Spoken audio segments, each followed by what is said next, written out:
यही है 5 मिनट। हाँ आए तो दो की फोन में लगे देख लो सब कोई तुरंत। आइए ना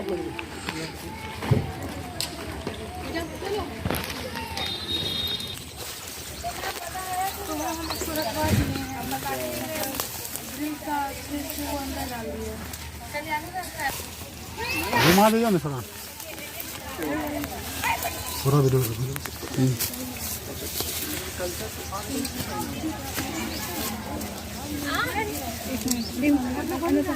आते जाइए आइए मैं बगल से ही हो गया वीडियोग्राफी कीजिए ना कर रहे हैं।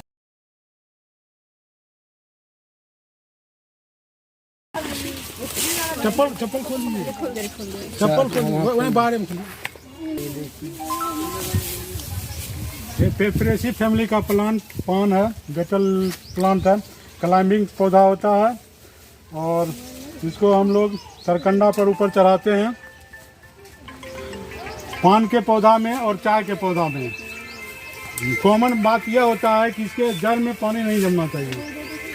चाय की खेती पर्वतीय ढलानों पर होती है, जबकि पान की खेती हम लोग थोड़ा इसका जो पौधा लगाते हैं ज़मीन को ऊंचा करके लगाते हैं, क्यारी में लगाते हैं। हाँ नो ग्रुप फोटो कर रही लास्ट में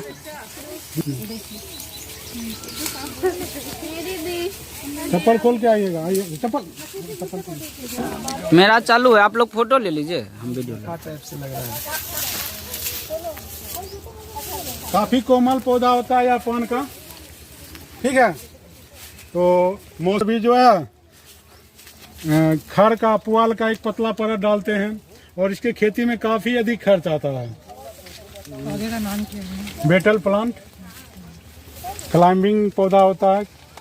और आगे चलिए आइए चलिए। तो गुफा टाइप से बना हुआ है, घूमे कहाँ गजब तरीका से बना हुआ है। वीडियो आप इसका वीडियो तो गजब बनेगा, हर तरफ दिखाइए, दिखा के इधर उधर दिखा के वीडियो अच्छा बनेगा। नोड बिल्कुल स्पष्ट होता है। इसके नोड पर से पर्व संधि पर से लीफ निकलता है और वहीं एक्जिल से एक्जिलरी बड निकलता है। और पान का पौधा का जो खेती करते हैं हम लोग इसके इसके नोड पर से ये लीफ जुड़ा होता है और नोड पर से जो होता है क्लाइंबिंग रूट डेवलप करता है। यह क्लाइंबिंग रूट जो होता है एक प्रकार का विस्कस स्टिकी पदार्थ निकालते रहता है और इससे पौधा जो है अपने सपोर्ट से चिपक करके ऊपर बढ़ते रहता है। विस्कस फ्लूइड निकालता जी, और जिससे जो है या सपोर्ट से ऊपर पौधा को आगे बढ़ाने में मदद करता है। पान का पौधा का जो पत्ती होता है मेडिसिनियल पॉइंट ऑफ व्यू से काफ़ी लाभदायक होता है। ब्रोंकाइटिस, दम्मा, उसके बाद कफ इत्यादि में काफ़ी मदद करता है। और पान के पत्ती से तेल भी निकाला जाता है जी। और भारतीय इतिहास के स्वर्ण युग जिसे कि हम लोग गुप्त काल कहते हैं, दान और पान, पैडी एंड बेटल भारतीय राज्य व्यवस्था का मूल आधार था, भारतीय अर्थव्यवस्था का मूल आधार था। इतना अधिक था पान का उस समय और संभव है काफ़ी दूर दूर तक इसका एक्सपोर्ट होता होगा इंडिया से। तभी तो कहा गया कि धान और पान भारतीय अर्थव्यवस्था का मूल आधार था भारतीय इतिहास के स्वर्ण युग गुप्त काल में। पान के खेती में काफ़ी अधिक खर्च होता है। और यहाँ जो देख रहे हैं यह हो गया नोड, यह हो गया नोड और बीच का जगह इंटर नोड कहलाता है, ठीक है। जब हम लोग इसका प्रोपेगेशन करते हैं, कैसे करते हैं? इसके स्टेम कटिंग से, इसके स्टेम को हम पीस में बांट लेते हैं। जब ये स्टेम कटिंग करते हैं तो इंटर नोड पर से, क्योंकि नोड पर से रूट डेवलप होता है। जब इसके 2-3 इंटर नोड को जमीन में धंसा देते हैं, 2-3 इंटर नोड ऊपर रहते हैं, तो निचला इंटर नोड से रूट डेवलप करता है और ऊपरी इंटर नोड पर जो पत्ती होता है उसके एक्जिल से नया ब्रांच डेवलप होता है, या इसका मेन ब्रांच भी ऊपर बढ़ करके नया पौधा के रूप में कन्वर्ट होता है। कम से कम एक नोड पे पौधा होना चाहिए। एक नोड तो जरूर होना चाहिए नया पौधा डेवलप करने के लिए, ठीक है। पान का बहुत वैरायटी है, देसी है, कलकतिया है। ये कौन सा है? ये तो देसी है। मगही है, मगही को जीआई टैग मिला हुआ है। आप लोग एग्रीकल्चर कॉलेज के विद्यार्थी हैं, बता सकते हैं जीआई टैग क्या होता है? हाँ, कोई पर्टिकुलर एरिया में अगर Geographical indicator, geographical indicator, particular geography में प्लांट उगता जो है, उस प्लेस का स्पेसिफिक एक एक्सपर्टीज है, लाइक जिसके लिए वो फेमस है वो प्लेस, जी जिसके लिए ताकि वो उसमें उसको बेच के पैसे कमा सकते हो। पर्टिकुलर एरिया ही वो काम कर सकता है, कोई दूसरा बाहर का आके उसको लेके बेच नहीं सकता जी, है। बेच नहीं। तो नियर बाई एरिया को काफी बेनिफिट तो मगही पान को जो है जीआई टैग मिला हुआ है। और किसी बड़े काम को अगर करना होता है तो क्या कहता है, पान का बीड़ा उठा लो, दृढ़ संकल्प हो जा, संकल्पित हो जा। लेकिन पान किसानों की हालत जो है काफ़ी दयनीय है। आप देख रहे हैं इसमें कितना कॉस्ट आता होगा। इसमें बम्बू का प्रयोग होता है, ये कितना सपोर्ट लगता है, ऊपर जो है ये शेड टाइप का।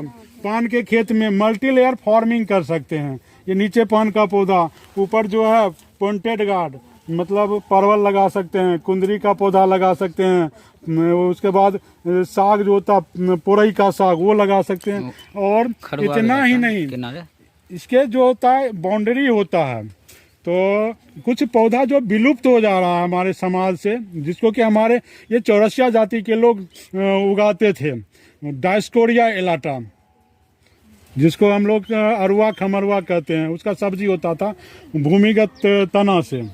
तो वो करीब पौधा विलुप्त हो रहा है, क्योंकि अब पान का खेती बहुत कम हो रहा है। तो उसका जो पौधा जो है हम लोग जो है उसको संरक्षण दिए हुए थे, वह भी अब विलुप्त हो रहा। तो इस पौधा की जो खेती है अंधेरा रूम में किया जा सकता है, उगाया जा सकता है, लेकिन सिर्फ स्टेम उसका बाहर होना चाहिए, लत्ती के रूप में होता है। और इस पौधा की खासियत है कि उसका जो होता है मेन स्टेम क्लाइंबर होता है। किसी जाति का क्लॉकवाइज घूमता है सपोर्ट पर, और किसी जाति का एंटी क्लॉक।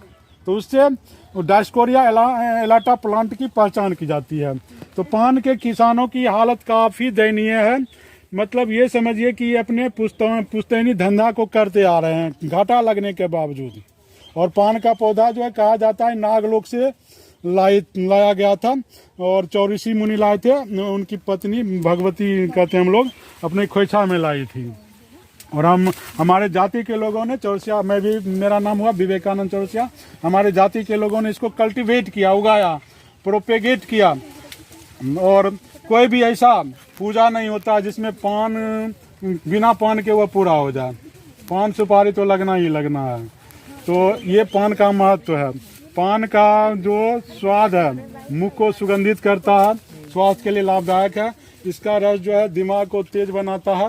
लेकिन दुख की बात है कि अभी जो है बाजार में गुटखा का दौर चल गया है, जिससे पान किसानों को काफ़ी नुकसान हो रहा है। पान का अच्छा कीमत नहीं मिल रहा है। जो क्या होता है मौसम का भी मार पड़ता है।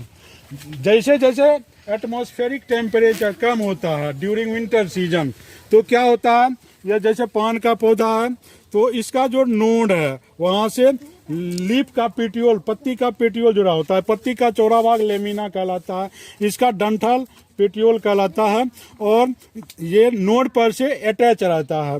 तो जैसे जैसे ये एटमॉस्फेयर का टेम्परेचर घटता है तो क्या होता है, पत्ती के नोड माने जंक्शन पॉइंट पर एक एब्सेसियन लेयर बनता है, बिलगन परत बन जाता है, जिससे क्या होता है धीरे धीरे या मेन स्टेम को छोड़ करके पत्ती जो है गिर जाता है, और एकाएक सारा पत्ती नीचे गिर जाता है। कभी कभी तो पौधा भी मरने लगता है। टेम्परेचर कम होने टेम्परेचर तो आपको कोई बुला रहे होते जी, थोड़ा सा उधर देखिए, आ जाइए। हो गया। हेलो,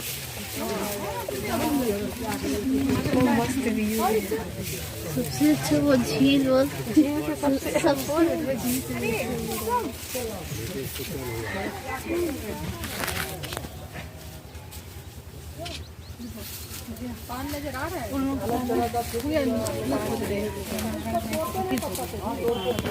रेड कलर आएगा इसका।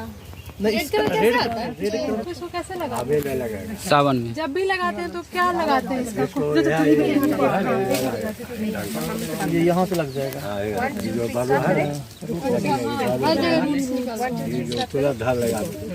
यहाँ से तोड़ के पर इसके लिए काफी एरिया चाहिए ना उगाने के लिए, हम लोग को बस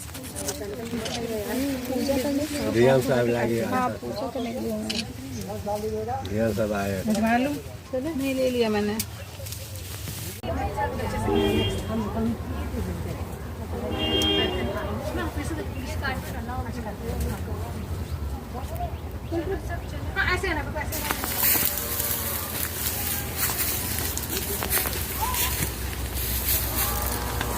चार पाँच हाँ तो ले होता है इससे आमदनी?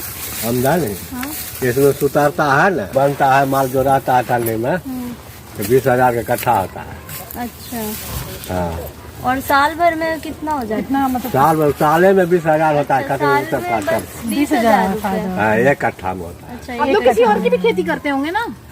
किसी और की भी खेती करते होंगे, सिर्फ खेती पान की नहीं? हाँ, अपना तभी ना गेहूं की 1000 खेती कट्ठा। करते हैं। और कहते हैं एक कट्ठे से बीस, तो पूरे एरिया में एक कट्ठा है क्या पूरा? ये कितना है पूरा? ये 5 कट्ठा में होगा। कम से कम 5 बीघा है। 5 बीघा में लगा हुआ है। हाँ, अच्छा, 5 बीघा में 12 आदमी है। ये अलग अलग लोगों का सबका मिला है। अच्छा अंदर तक है क्या? अब खर्च कितना होता है, मतलब उगाने सब में खर्च कितना खर्च भी खल्ली पड़ता है रैची का, ऑर्गेनिक है पूरा का पूरा कंप्लीटली। होता है? अब उसका रेट किसान बताएंगे। कहते हैं चोकर। DAP पड़ता है, खाद पड़ता है, सब कुछ पड़ता है। टोटल खर्चा कितना? रासायनिक खाद नहीं डालते खर्चा भी निमित नहीं है, खर्चा निमित भी 20,000। अब जिस समय अगर सस्ता खाद मिल गया ऑर्गेनिक खाद मेन रूप से तो सस्ता पड़ जाएगा। 20,000 का कट्ठा भी खर्चा भी लगता है। ठीक, अच्छा लगा आप लोगों से मिलकर। आप दोबारा कभी आएंगे? साबौर कृषि विद्यालय भागलपुर के स्टूडेंट है सर। हाँ, बोले पूछे से यार सुनिए ना, फोन पर फोन आ रहा है। अच्छा को बैनर इनको फोटो खिंचाना था, सीधा बैनर टाइप